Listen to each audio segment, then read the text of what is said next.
الحمد لله رب العالمين،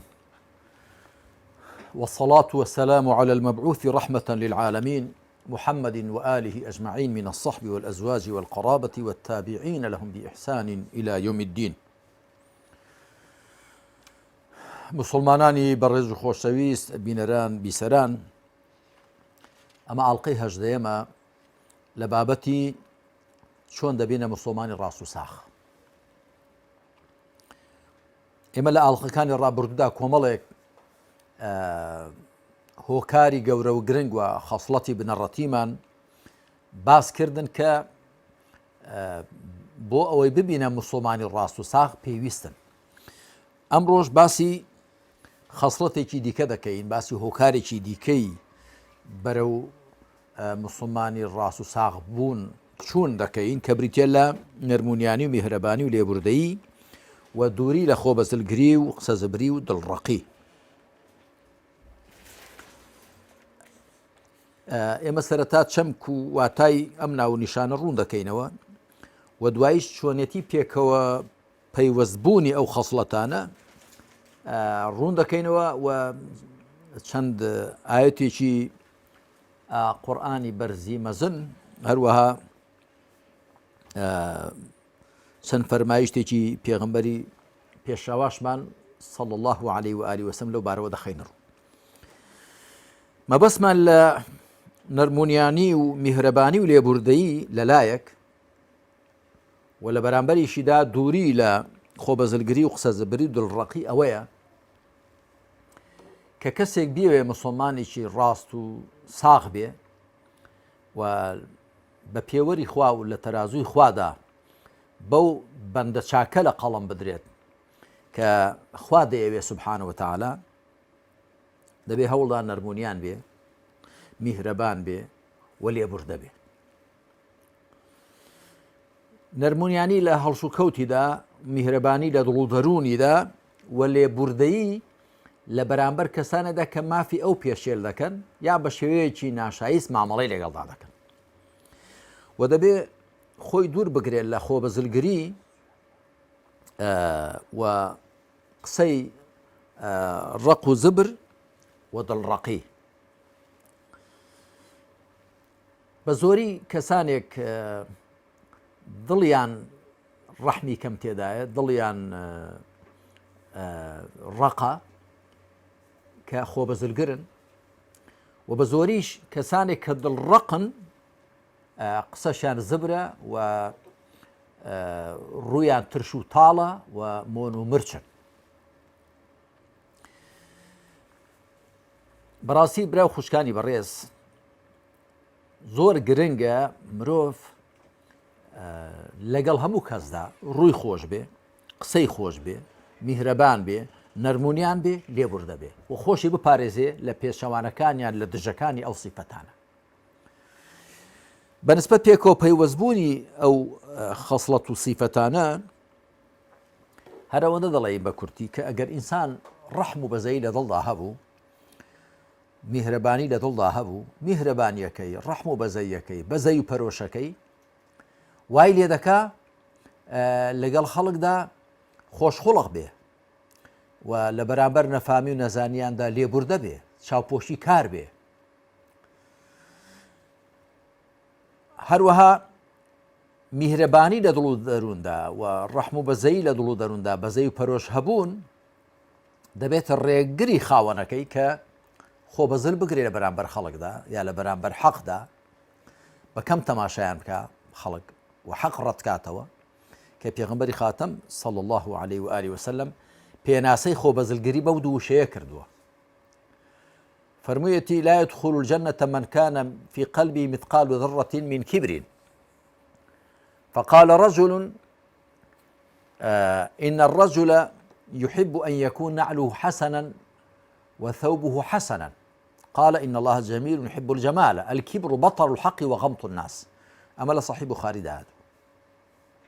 ولا سەرچاوەکانی دەکەی سونەتیش داهاتوە. پێغەمبەر عەلەیهی سەڵات وسەلام فەرمی هەر کەسێک تۆسقاڵێک خۆبەزلگەری لە دڵدا هەبێ ناچێتە بەهەشت. پیاوی گوتی من حەز دەکەم پۆشاکم جوان بێ و پێڵاوم جوان بێ فەرمووی خوا جوانە و جوانی خۆش دەوێ خۆ بەزلگەری بریتێ لە ڕەتکردنەوەی حەقێکە دەخرێتە بەرچاوت ڕەتی کەیەوە دانی پێدانێنی وەغەمت الناس و خەڵکی بەکەم تەماشا بکەی بەکەمیان بگری ئەوە خۆ بەزلگریە کەواتە ئەو سیفەتان هەموو پێکەوە پەیوەستن ئەگەر ڕەحم و بەزەیی و میهرەبانی لە دڵدا هەبوو بێگومان نەرمونیان دەبی و لێبوردە دەبی چاپۆشی کار دەبی ئەگەر پێچەوانەی ئەوە دڵدا هەبوو دڵت ڕق بوو دڵت سەخت بوو گومانی تێدانێت کە ئەوەش پاڵت پێوە دەنێ وات لێ دەکا قسەشت زبر بێ ڕوش و ترش و تاڵ بێ و لە جیاتی لێبوردەیی بە دوای تۆڵەستاندن و بە دوای زیان گەیاندن بە خەڵکدا بگەڕی بۆی ئەو سیفەتانە هەمووی تێکەڵکێشن وخوا سبحانه وتعالى سورة الأنعام دا فرمي وذروا ظاهر الإثم وباطنه إيوه گوناحی ئاشکرا و ڕواڵەتی و گوناحی پەنهان واز لێ بێنن گومانی تێدا نییە کە ئێمە پێشێ گوناحە ڕواڵەت و ئاشکراکان دەبینین بەڵام بنک و ڕیشەی گوناحە ڕواڵەت و ئاشکراکان گوناحە دەرونیەکان و گوناحە پەنهانەکانن ئەگەر کەسێک خۆبەزلگەری لە دڵدا هەبوو خۆبەزلگەریەکەی وای لێ دەکا حەق ڕەتکاتەوە بەکەم تەماشای خەڵکە ئەگەر کەسێک دڵڕەقی هەبوو دڵڕەقەکەی وای لێ دەکا قسەی زبر بێ ڕووی ترش و تاڵ بێ و نەگونجاو بێ لەگەڵ خەڵکدا بەڵام ئەگەر بە پێچەوانەوە مرۆڤ لە دەروونەوە بۆ خوا ساغ بوو و لە دەروونەوە لەگەڵ خەڵکی خوادا ساغ بوو بۆیان بە بەزەی بوو بۆیان بە پەرۆژ بوو وەکو پێشتر باسی دڵسۆزیمان کرد و بەزەی و بە تەنگەوەبوون و پەرۆشی بۆیان هەبوو ئەو خەڵسڵەتە دەرونی و پەنهانە وای لێ دەکا ڕواڵەتیشی لەگەڵیاندا چاک بێ ڕووی لەگەڵیان خۆش بێ قسەی لەگەڵیان خۆش بێ لە هەڵس و کەوتی لەگەڵیاندا جوان بێ لەگەڵیان لێبوردە بێ چاوپۆشی کار بێ هاوکار و دەستبارگر بێ بۆیە ئەو سیفەتانە ئاوا پێکەوە پەیوەست دەبنەوە با تەماشای چەند ئاەتێکی قورئان بکەین خی پەروەردگار لە سوورەتی ئەلئەنبیا ئاەتی 107 دا دەفەرمێ وما ئەرسەلناکە ئیلا ڕەحمەتەن للعالەمین تۆمان نەناردوو مەگەر بەزەیبی بۆ جیهانیان پێغەمبەری خاتەم صلى الله عليه وآله وسلم بەرجەستەکەری بەزەی خوایە بۆ هەموو جیهانیان و مایەی دابارین و دابەزینی بەزەی خوایە بۆ سەر جیهانیان بەهۆی پێغەمبەری خاتەمەوە صلى الله عليه وآله وسلم ئێمە دەزانی بەندایەتی بۆ خوا چۆن دەبێ پێغەمبەری خوا هات مەشخەڵی خوا بە یەکگرتنی بەدەستەوە گرت خەڵکی لە بتپەرستی و مرۆڤپەرستی و تاغوتپەرستی و ئارەزووپەرستی و شەیتانپەرستی و ئەستێرە و خڕۆکە پەرستی و گژوجیاپەرستی و ئەوانە دەرباز کرد کە مرۆڤ تەنیا زاتێک شایستە بێبی کاتە پەرستراوی خۆی ئەو پەڕی ملکەچی بۆی هەبێ ئەو پەڕی خۆشویستنی ئەو پەڕی ڕێز لێگرتنی بە گەورەگرتنی ئەو پەڕی پشت پێبەستنی ئەو پەڕی سام و هەیبەتی بەرامبەری هەبێت تەنیا خوایە سوبحانەهو وتەعالە ئەوی دیکەیان وەک خۆیەتی کە مرۆڤن یا ژندن لە خوار مرۆڤیشەوەن یاخود لە خۆی بەرەژێرن کە دروستکراوەکانی دیکەن پێغەمبەری خاتەم صلى الله عليه وآله وسلم هات دنیای ڕۆشن کردەوە بە چەسپاندنی دادگەری وەلابردنی زوڵمستەمی نەتەوەیی فەرمووی ئەلا لا فضل لعربي على أعجمي ولا لأعجمي على عربي ولا لأحمر على أسود ولا لأسود على أحمر إلا بالتقوى أقدار بن هيج عربيك لغير عربيك وغير عربيك لعربيك وسبي بيستيك للرش بيستيك والرش بيستيك لسبي بيستيك شاكترني مقر بالتقوى كاميان بۆ خوا سوڵحاوتر و پارێزکارتر بن ئەویان چاکترە ئیدی بەرزیونیزمی بەندەکان نەبەڕەگەزە بە نوێریەتی و مێیەتی پیاو سالاری و ژن سالاری نە بە نەتەوەیە نە بە ڕەنگ و زمانە نە بە سەرۆت و سامانە نە تەنانەت بە زانستیشە بەڵێ خوای بەرزی مەزن دەفەرمێ والذين أوتوا العلم درجات يرفع الله الذين آمنوا منكم الذين أوتوا العلم درجات خو أوانة كبروان هنا برزيان دكاتو بلا أواني كزانياريان بيدراو بسن بلا بلام ديسان خوا سبحانه وتعالى زانیاری نەکردو بۆ مەیدانی خەڵکی تێدا پێش بڕکە بکە مسابقە بکەن بەڵکو تەقوای کردو بەو مەیدانە بۆ چکە هەموو کەس دەستی ناگاتە زانست بەڵێ کەسێک خوا شارەزایکە لە دینی خۆیدا بە زانیاریەکەی کار بکە خوا چەند پلە بەرزی دەکاتەوە بەڵام ئەوەی نەکردو بۆ مەیدانی خەڵک تێدا پێش بڕکە بکە بۆ چکە هەمویان ناتوانن زانابن بەڵام هەمویان دەتوانن بە تەقوا بن هەروەها خوا سبحانه وتعالى بپێغەمبەری خاتم دەفەرمێت صلى الله عليه وسلم فبما رحمة من الله لنت لهم ولو كنت فظا غليظ القلب لانفضوا من حولك فاعف عنهم واستغفر لهم وشاورهم في الأمر فإذا عزمت فتوكل على الله إن الله يحب المتوكلين خوا دەفەرمێت تۆ بەهۆی بەزەی خۆی بۆیان نەرم بووی بۆ هاوڵانت بۆ مسلمانان و ئەگەر قسەڕق و دڵڕق بوایەی لە دەورت دەپڕژان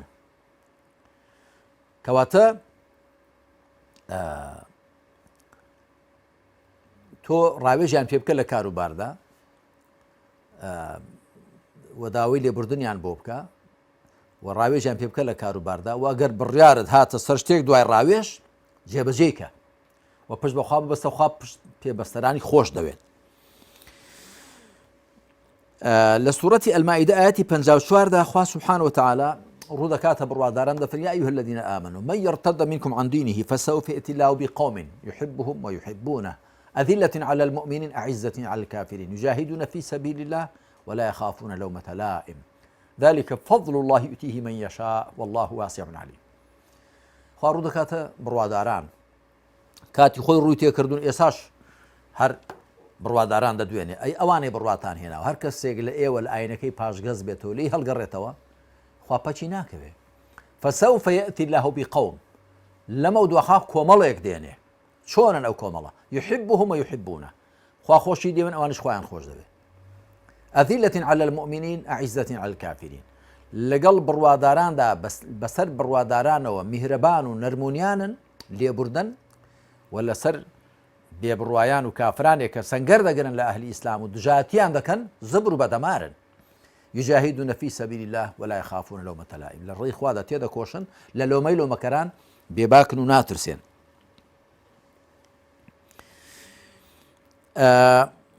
کەواتە یەکێک لە سیفەتە بنەڕەتیەکانی ئەو کۆمەڵەی خوادایان هێنێت دوای ئەوەی کەسانێک لە ئاینەکەی هەڵدەگەڕن پاشگەز دەبنەوە ئەوەیە کە میهرەبانن لەگەڵ بڕواداراندا و زبر و بەدەمارن لەگەڵ بێبڕوایاندا نەک لە بواری هەڵس و کەوتدا بەڵکو لە بواری ڕوبەڕووبوونەوەدا چکە لە بواری هەڵس و کەوتدا نابێ هیچ کەس لە مسلمان میهرەبانتر و چاکتر و دڵسۆزتر و بە بەزەیتر و خۆشخوڵقتر بێ بەڵام وەختێک سەنگەرت لێ دەگرن ئەتۆش دەبێ عیزەت و شیدەت و غیڵڤەت پێشاندەی خوای پەروەردگار ئاوای ئیمانداران پێناسە کردوون ئەشیداء عەلى الكفار هەروەها ئەذلة عەلى الكافرين لولا وليجدوا فيكم غلظة با زبریتان پێوە ببینن لە ڕوبەڕووبوونەوەدا پێغەمبەر صلى الله عليه وسلم لو بارود فرمي إن الله تعالى أوحى إلي أن تواضعوا حتى لا يبخر أحد على أحد ولا يبغي أحد على أحد مسلم بجمار 2665 شنابتي ده فرمي خوا بدڵنیایی خوا وحی بۆ کردم سروشی بۆ کردم فەرمووی پێکەوە خۆ بەکەم گربن تاکو کەس شانازی بەسەر کەس دانەکە و هیچ کەس ستەم و دەستدرێژی بۆ سەر کەسێکی دیکە نەکە ئەو فەرمودەیەشمان پێشتر هێنا کە مسلیم بە ژمارە 91 هێناوێتی لا يدخل الجنة من كان في قلبه مثقال ذرة من كبر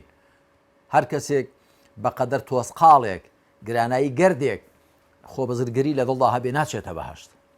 بەڵام ڕوونیشمان کردەوە کە یەکێک لە هاوڵان گوتی من حەز دەکەم پۆشاکم جوان بێ و پێڵاوم جوان بێ ئەویش فەرمی خوا جوانە و جوانی خۆش دەوێت ئەوە هیچ ئیشکالێکی تێدا نییە بەڵکو خۆ بەزرگەری بریتێلەوە کە تۆ ڕەت حەق ڕەتکەیەوە کاتێک دەخرێتە بەرچاوت بەردەمت و خەڵکیش بەکەم تەماشا بکەیت بێگومان ئەم نەرمونێنی و میهرەبانیە و لێبوردەییە لێمان تێک نەچێ و خۆ دوورگرتن لە خۆ بەزرگری و قسە زبری و دڵڕەقی خەسڵەتێکی بنەڕەتی هەر مسلمانێکە بێوێت مسلمانێکی تەواو عیار بێ مسلمانێکی تێر و تەسەل بێ و ڕێک و پێک بێ بە پێی شریعەتی خوا بەرنامەی خوا بەڵام نەرمونیانی و میهرەبانی و لێبوردەی و ڕەحم و بەزەی لە هەڵسو کەوتدا لە بواری هەڵسو کەوتدا ئەگەر ناکاتێکە بازارەکە دەگۆڕێ بۆ ڕوبە ڕووبوون و بەرەنگار بوونەوە وەکو پێشینانی خۆمان دەڵن کەس لە شەڕ شەکری نەبەخشیوەتەوە ئەو کاتە یاسایج کە دێتە پێشەکە بریتێ لە توندی نواندن زبری نواندن دڵڕەقی بەڵام بێگومان لەوێشدا دیسان خۆ بەزرگری هەر ناپەسەندە و خراپەکاری هەمیشە هەر شتێکی ناڕەوایە بۆیە دەبێ ئەو دوو مەیدانە لێک جیا بکەینەوە کە هەندێک کەس بەداخەوە لە بواری هەڵسوکەوتیدا هەروەکو باری شەڕ و بەرەنگاری کار دەکا هەندێکیش لە بواری شەڕ و بەرەنگاری هەروەکو باری هەڵسوکەوت کار دەکا بەڵام لە ڕاستیدا دەبێ وەکو کوردەواری دەڵێن کەنگرو ماز بە وەختی خۆی هەرشتە لە کاتی خۆیدا هەرشتە هەر بازارە بە شێوی خۆی دەبێ مامەڵی تێدا بکەین خوا بە لوتف و کەرم خۆی تەوفیقماندا کە ئێمە خۆمان بەم خەسڵەتە گەورە و گرنگەش بڕازێنینەوە بۆ ئەوی ببینە مسلمانی ڕاست و ساخ وصلى الله على محمد وعلى آله وصحبه أجمعين والحمد لله رب العالمين